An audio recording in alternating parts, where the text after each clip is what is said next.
may find useful if you don't really have too much experience in the field. So yeah, join the Discord.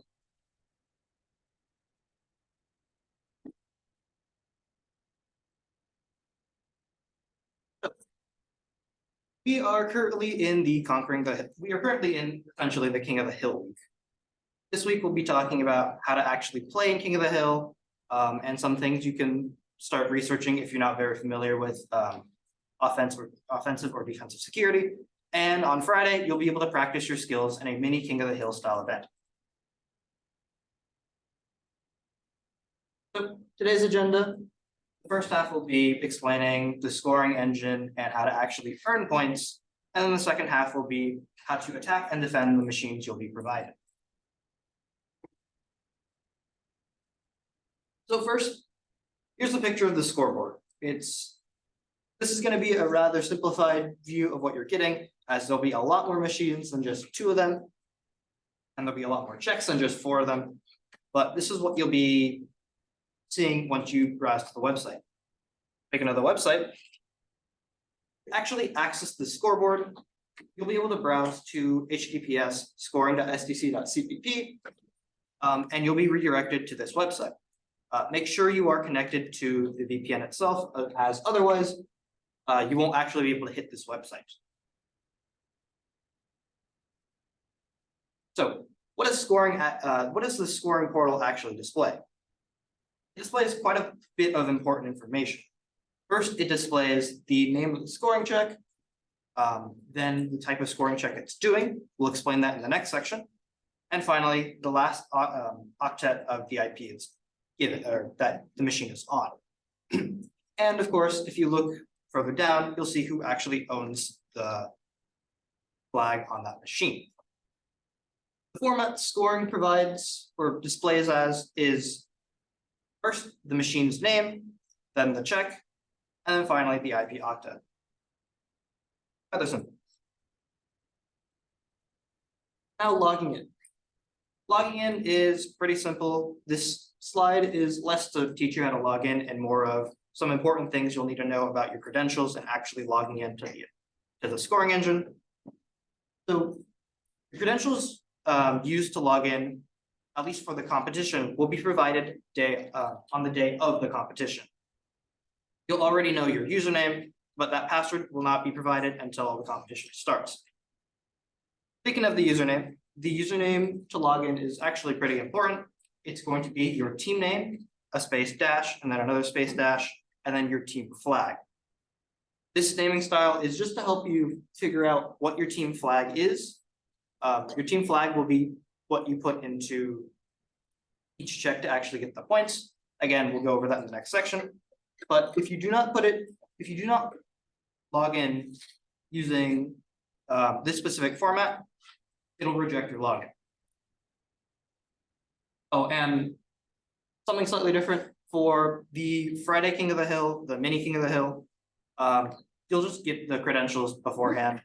Well, I'll DM one of your team members or yourself the information. That's just to help speed things up for that event. Next, how do you actually score points on machines? Scoring points is done through scoring checks. Scoring checks are going to be checking these specific services for something containing your team flag.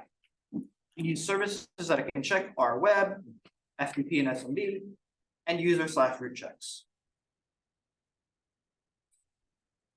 So first, web checks.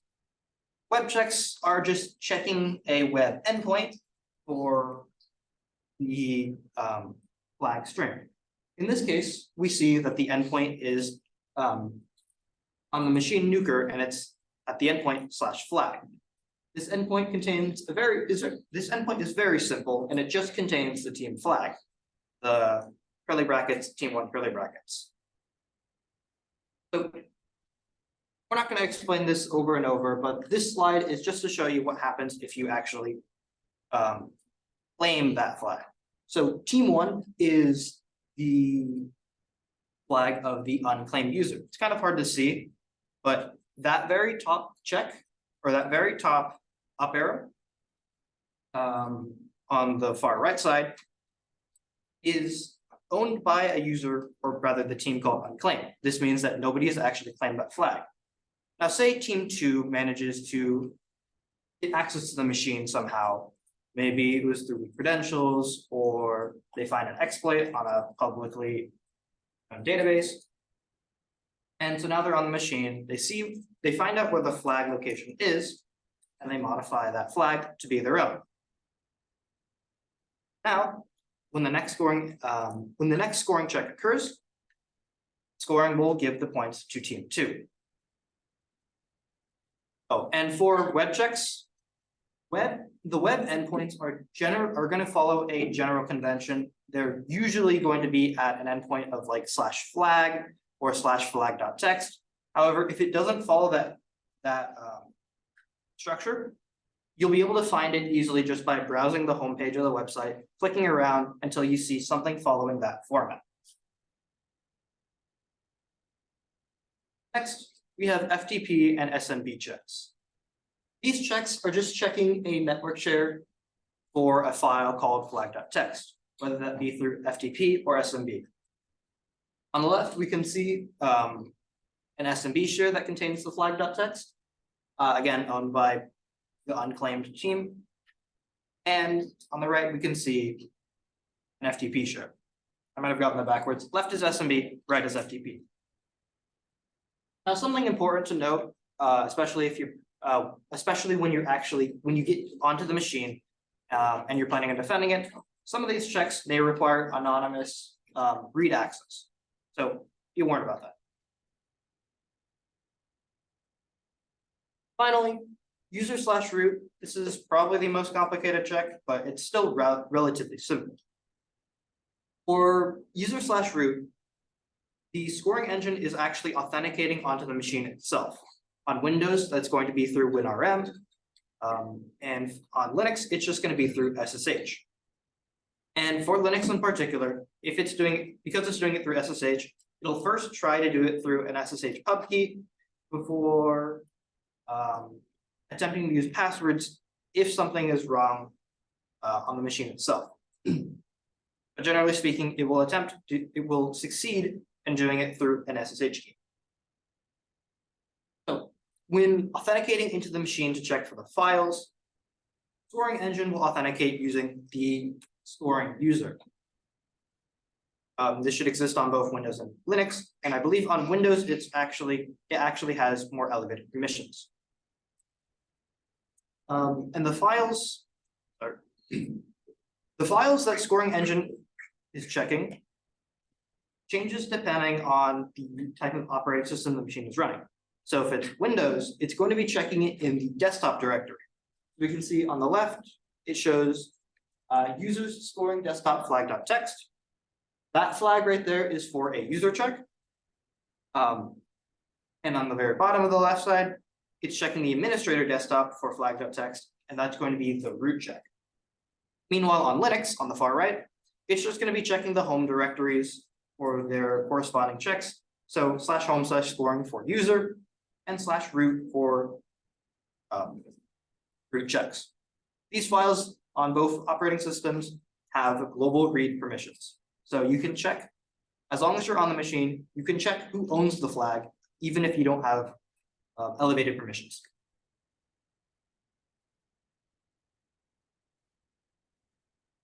Now we'll actually talk about how to approach some of these boxes if you aren't familiar with offensive and defensive security.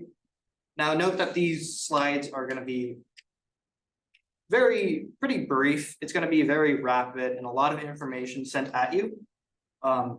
These slides are more to teach you some of the attacks that are available and allow you to then research more information about them to actually succeed in taking these machines down, or claiming these machines and defending them completely. So, sorry. First is reconnaissance.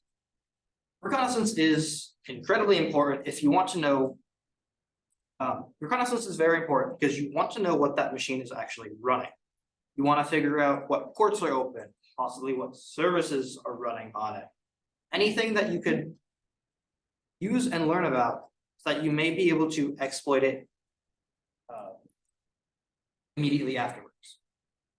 So to actually determine,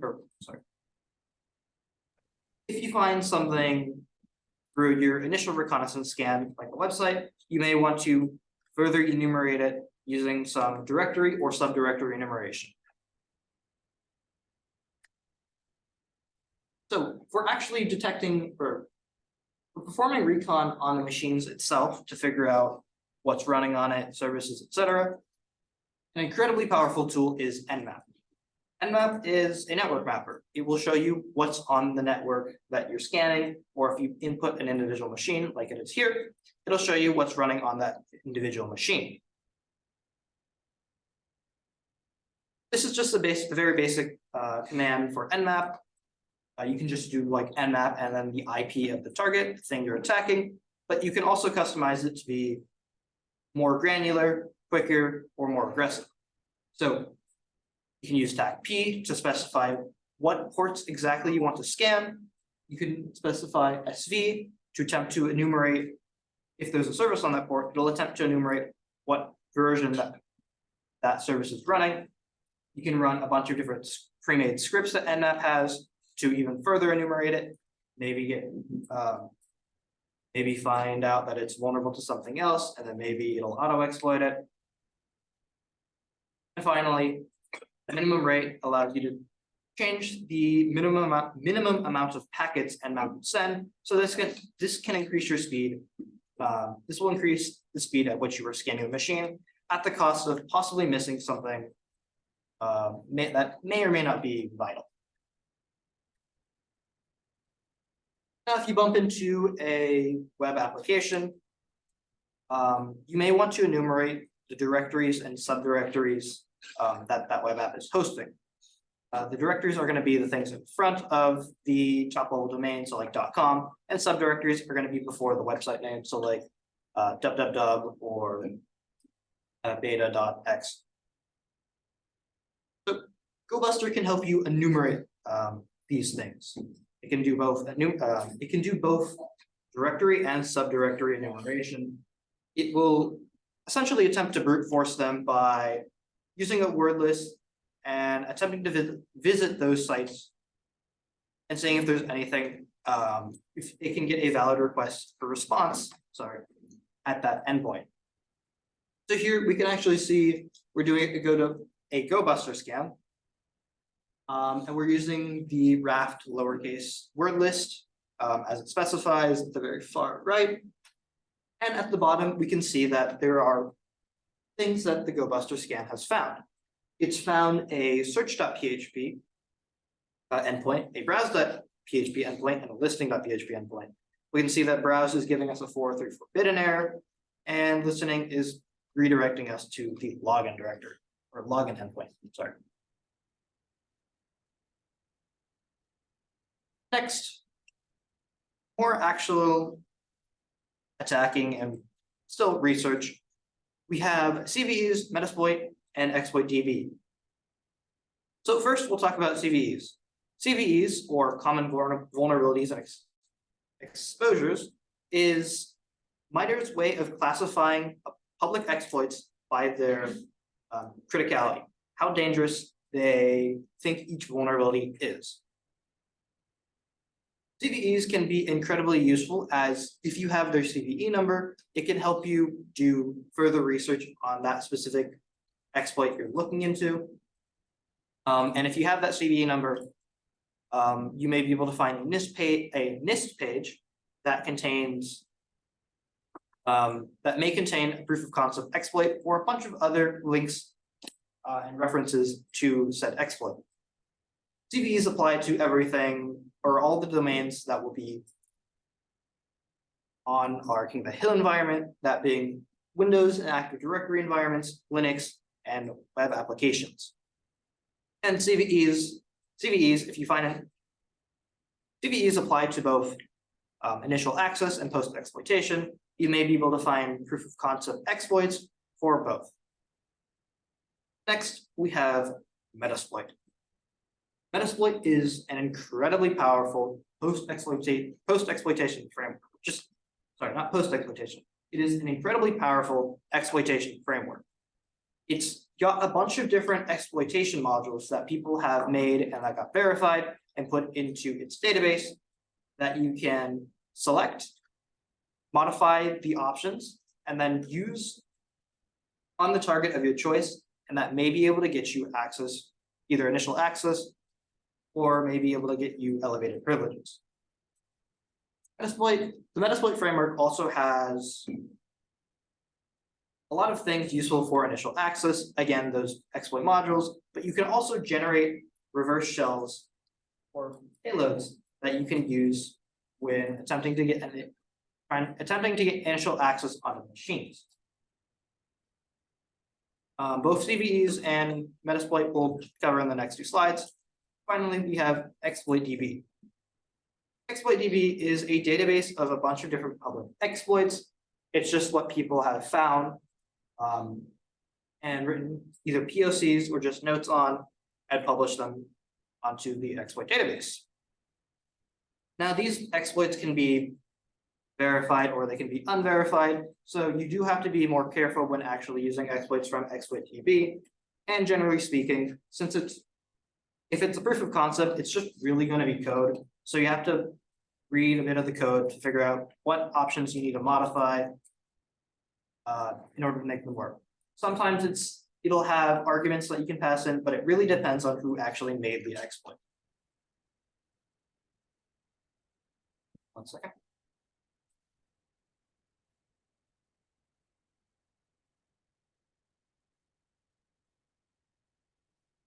So first, CVEs. CVEs, again, if you're looking for something and you find a CVE number, you can use this information to find other things relating to that one exploit you're looking at.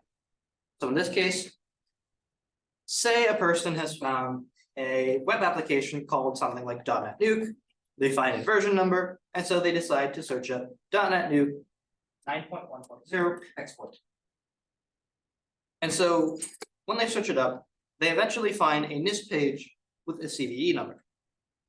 And with this NIST page, if you click on it, it'll explain what that CVE is. And because it's NIST, you can scroll down and find other references relating to the CVE. That being said, just having this CVE, is incredibly useful as it is, well, a unique identifier. So you can then copy that CVE number, throw it into Google, and just search it, and maybe other things relating to that exploit. Maybe you can then search for that CV number with GitHub, and you might find a proof of concept on GitHub.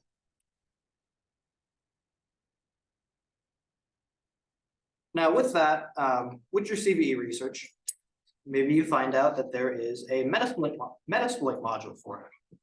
So you can then open up the Metasploit console, search for the exploit, change its options, and then run it. Just like that. From our research, we found a CVE, we read about the Metasploit module, and now we've actually gotten onto the system.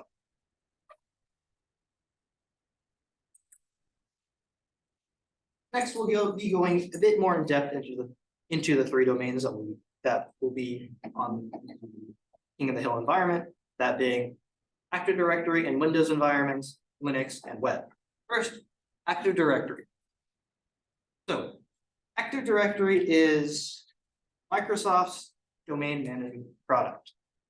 It is really easy to use and is really effective at managing a large organization. The reason why an organization might want to use it is if they have thousands of computers and thousands of users, they'll want a way of centrally managing every machine. So they can use Active Directory to make it really easy for them. There isn't really, at least not to my knowledge,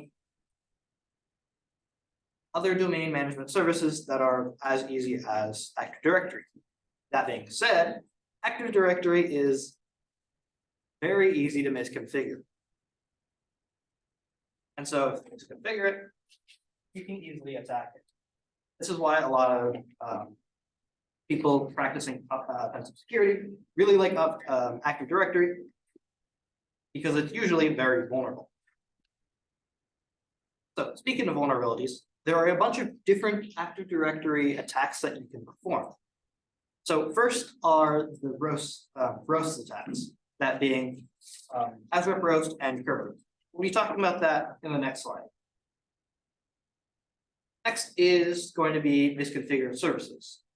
Now, there's an asterisk on this one, as this isn't really Active Directory exclusive. This is more a Windows thing, but we're just going to cover it because it can be on an Active Directory environment. So misconfigured services can be things like, if you can modify a binary of the service that's running, maybe you can have it, if that service is being run by a different user and you modify the binary, maybe you can get arbitrary code execution on that user. Maybe it's not, maybe the path of the service binary is unquoted. You can abuse that. You can change the binary, a bunch of different things. You can possibly get arbitrary code execution on a different user, and that user might be a user of a higher privilege. Next, we have delegation style attacks. For delegation style attacks, it relies on the fact that services, if given the right permissions, can authenticate to a different service or different thing as a different identity. This can be useful if you need to, if like your service needs to authenticate into a database as a completely different user. That's why you can have delegation. However, if it's misconfigured, there are a bunch of different delegation attacks, like unconstrained delegation, constrained, or resource-based constrained delegation attacks. Next, we have ACEs, or ACE abuses, or access control entities abuses. Access control, this is essentially how Microsoft is doing their permission management through ACEs. It can determine whether or not a user has access to a specific service, specific file, computer, account, whether or not it can control stuff, or control a different account or group, et cetera, et cetera. If it's poorly configured, you can actually abuse some of these ACEs. You'll be able to find a bunch of resources if you search up stuff like Bloodhound, which is at the very bottom, but that's speeding ahead of it. Next, we have impersonation attacks. This is also something that can be found on a Windows environment itself, but again, it's just here because it can also be found on an Active Directory environment. For impersonation attacks, you're going to be using the potato family of attacks, so rotten potato, god potato, a bunch of different other potatoes I do not remember the name of, but they're all essentially abusing specific privilege of SE impersonator. And finally, coercion. If you're able to, through coercion, you're able to force a service or user or something to authenticate into something else of your choice. Now, to actually find these exploits, you're going to be wanting to use tools like WinPeas, Seatbelt, or Bloodhound.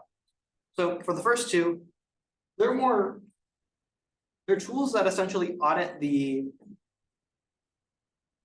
entire Windows. They audit the Windows environment to see if there's anything misconfigured, like services, or if you have any external permissions. They'll attempt to enumerate files to find anything of valuable info, etc. Meanwhile, Bloodhound is more used for the ACE attacks. It'll enumerate the permissions that users have to figure out if you can elevate yourself from that user to another user, etc. And it'll try to find, and it will essentially map out the permissions of that domain.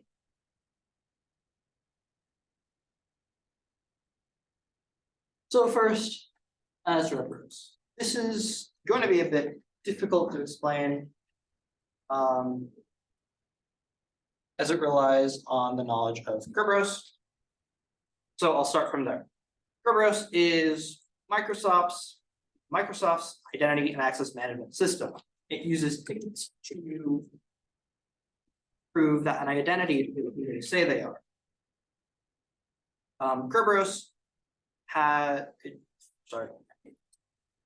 believe it is a six-way handshake where person authenticating sends in a ticket, or they send in credentials, but in this case, they don't have to, but we'll go over that. You send in credentials and then you get a ticket. That first ticket is a TGT. Let's see. The first ticket is a TGT. That ticket is a ticket that gives you another ticket. Kind of interesting. Using the TGT, you send it again to domain controller. You get another ticket, that being a service ticket. And that final service ticket is what you authenticate in, or what you use to authenticate to an actual service. Knowing all the details isn't too important for this specific attack, but just know that it's abusing the first part of that handshake. So, how an as-rep roast attack works is normally for that first initial handshake, you have to send in information to the domain controller, which is what allows you to receive these tickets in the first place. You have to send in information that proves that you are the identity you're requesting. However, if the user does not require Kerberos pre-authentication, you can say you are that user and request that initial ticket. That initial ticket just so happens to be encrypted with the identity's password. So if it's weak enough, you can crack it. And so that's what we're doing. We're initially requesting the TGT from the domain nuclear.local. And there's a user that just so happens to be on that domain that is as rep roastable. And by requesting it initially, we're then given the hash of that user. We're given data. We're given a ticket that is encrypted using the user's password. And so on the far right, we then attempt to crack it, and at the very bottom, we can see we've actually indeed cracked the password.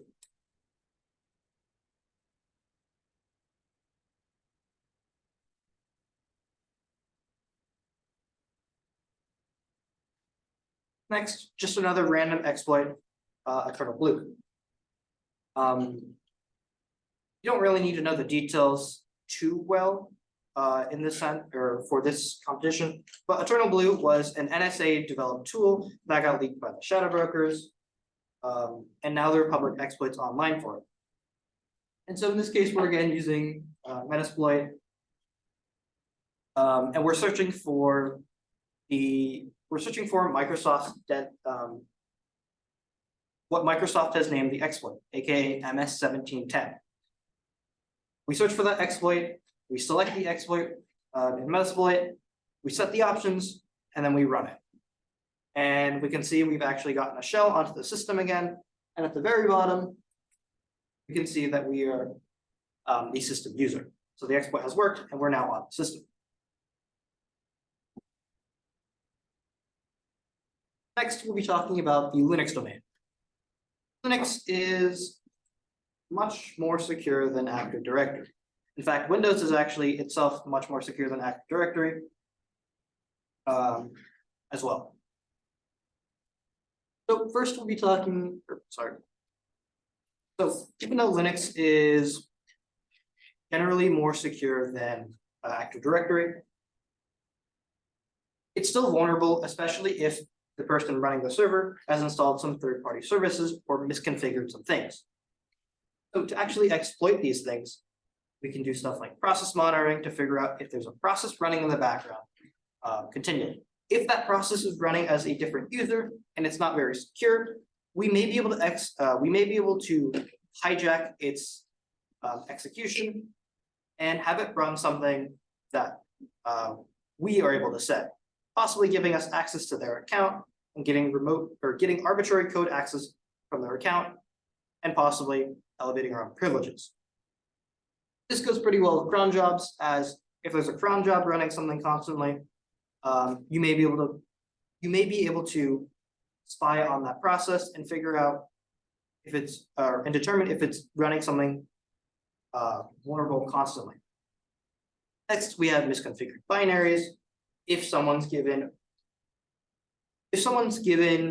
higher permissions than normal, or someone else's permissions, if you have access to binaries that you can run using either permissions of a different user or elevated permissions, and it's vulnerable, you may be able to, again, get some sort of arbitrary code execution off of that binary as that other user you are running that binary as.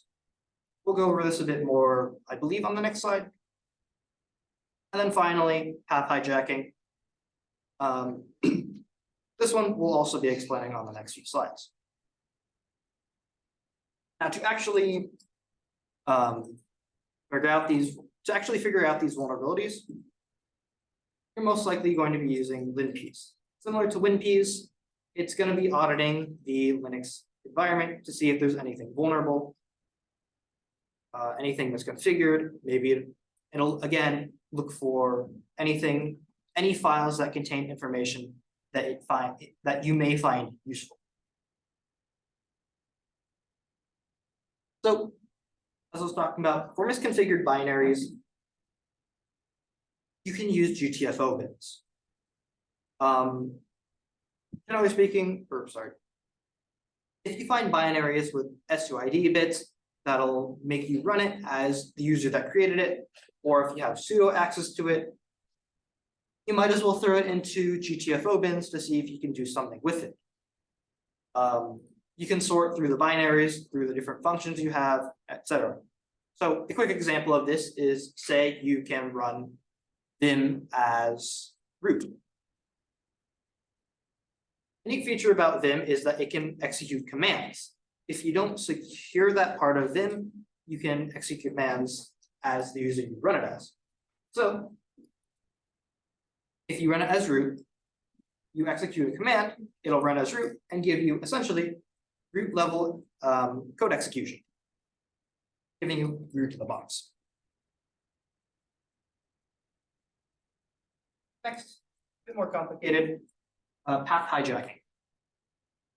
So I should explain a bit of how path works. The path variable essentially is where we backtrack. So when you run a command on Linux, say ping or who am I, you don't normally have to specify its full path, as normally, or rather, by just specifying something like ping or who am I, it'll automatically run the command, usually at something like user bin ping or user bin who am I. The reason why you can just use the binary name itself is due to the path, variable. So what'll happen is you run who am I, and it's not in your current directory. And so the system will go enumerate through the path variable from left to right to see, is there a binary named ping inside any of the directories that the path variable is holding. So say there's user bin at the left, user s bin, and then like user bin local. It'll first check user bin to see if there is a binary called ping, and then user s bin, and then user bin local. If it can't find it, it'll just tell you that it was not found. But if it finds it, it'll run that absolute path. So say you find a binary that is running something with relative paths. It's going to go through the same process of checking the path variable to figure out if there's a binary named whatever they're calling with relative path. And here we have an example of that. This binary, called vulnerable, aptly named, is running the ping binary through relative path. And so it's going to be checking the path variable to see if there's anything called ping. And so this binary is actually has SUID bin, and it is owned by the root user. So when you run this binary, it'll be running it as root. And because it's used with these two conditions, being able to run it as higher level privilege or just someone else, and it running a command using a relative path, we can abuse this. We can create a binary of the same name in a directory of our choice and add that to the far left of the path variable, because that's where it will check first. And so that's what we're doing. The very top right, we're creating a binary called ping, or just a bash script called ping, and it's running the command ID. And then at the bottom right, we are exporting the path variable to include our current working directory. That way, our current working directory is the very first thing the system will check when it's checking the path. And so now, when we run the vulnerable binary, it will see. Sorry about that. When running the vulnerable binary, it'll look for the ping. It'll look for ping through the path variable. It'll see that there's a ping in the current working directory, and it will run that instead of the actual ping in probably something like user bin ping. So through that, we've hijacked the program's execution flow, and we've gotten it to run the command ID as the root user.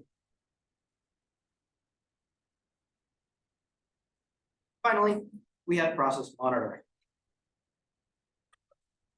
Process monitoring can be incredibly useful to spy on what other processes are running on the machine.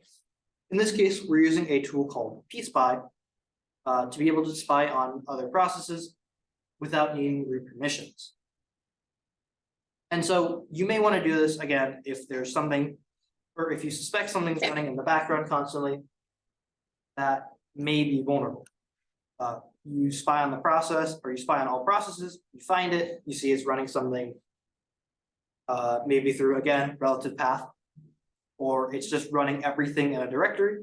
You can then use it because you know it's running something insecurely. You can then abuse it.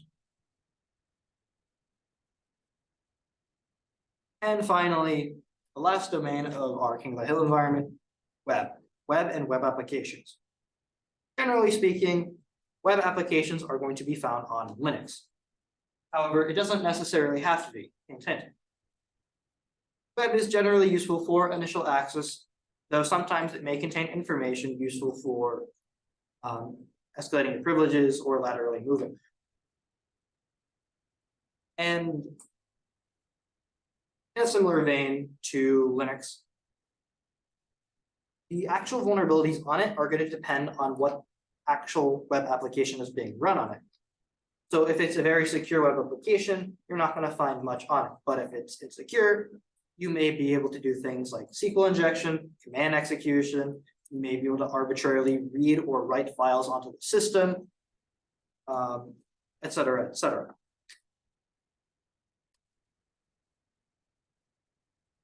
Actually, because I don't have a slide explaining some of the attacks, I might as well explain a bit of it here. SQL injection. If the application is running a database, it may be using a SQL database. Through SQL injection, you're able to run arbitrary SQL commands, and you may be able to enumerate the database. You can use this through tools like SQLmap. Command execution, pretty self-explanatory. The application may be insecurely running stuff, or it may just straight up have a console endpoint that you can then use to run commands as whoever it's running as. Read write, pretty self-explanatory. You may be able to read files that you weren't supposed to that are on the system, or you may be able to upload your own files to the system. And secure direct object reference, or IDOR for short, allows you to, you're essentially fuzzing or just visiting a bunch of different directories to see if there's anything hidden on them. So say there's like a user's endpoint, and it's doing something like showing you the first user, like /user/1. You may be able to do things like change that 1 to a 2 or a 0 to see if there's any other users on that. And if you're not supposed to be doing that, or if you're not supposed to do that as it's not a feature directly shown on the website, then that will be an IDOR attack. And then finally, mass assignment. Mass assignment is, I'll explain it with an example. Say you are logging in to a website. When you log in, you have to, or creating an account to a website. When you create an account, say you have to put in a user or password. So you put in that user or password and you log in. Great. Let's say you want to change what you send to the website.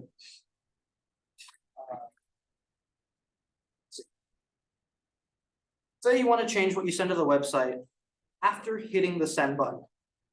After already hitting the send button. You can proxy your data through something like Burp Suite to then be able to modify your data before it's actually sent to the website. So once you hit send, it'll be sent to your Burp Suite proxy before, and you're able to modify it from there.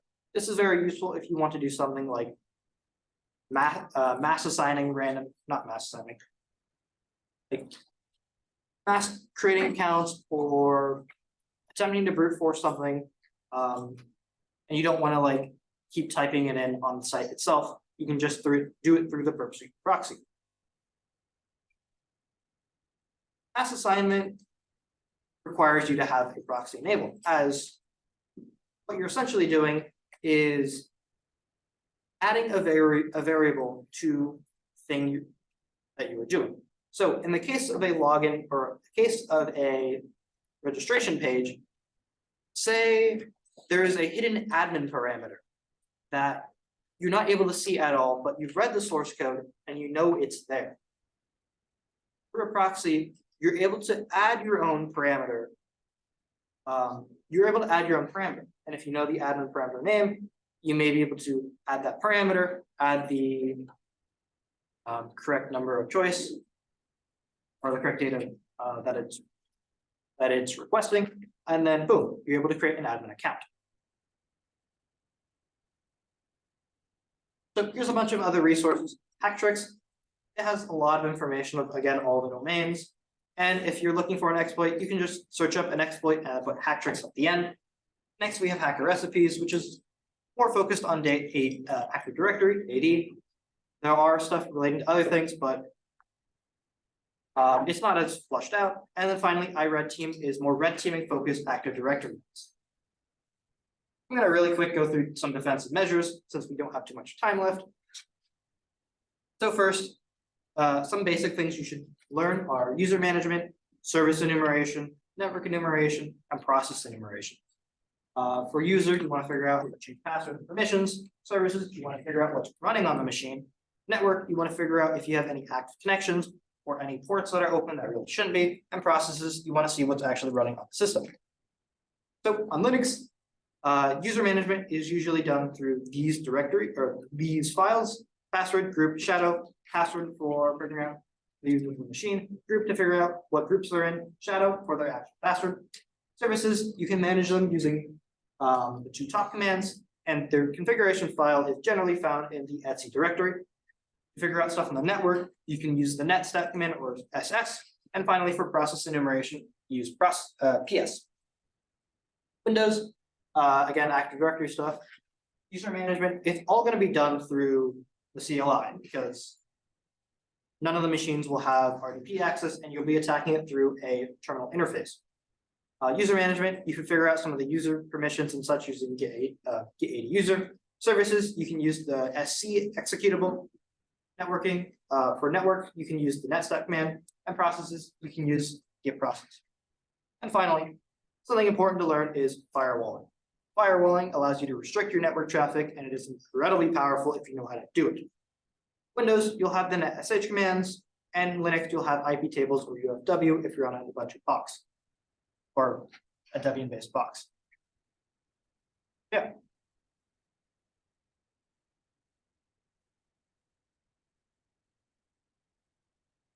Any questions quickly before we have to go, since it is 12:50?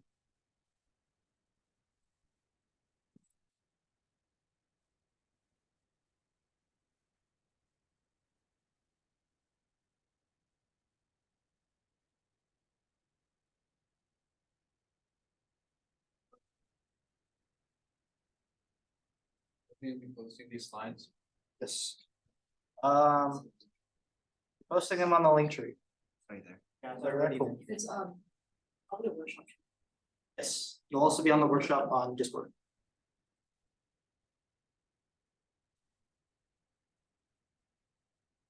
And sign in. Oh, yeah. Please sign in if you haven't. It is very useful for us as a club. Please.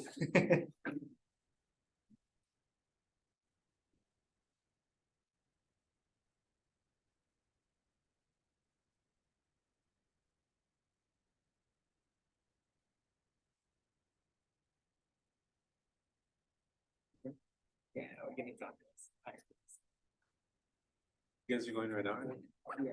And thank you all for coming. Oh, wait, you're. Yeah. You know, it's- Thank you, Marshall.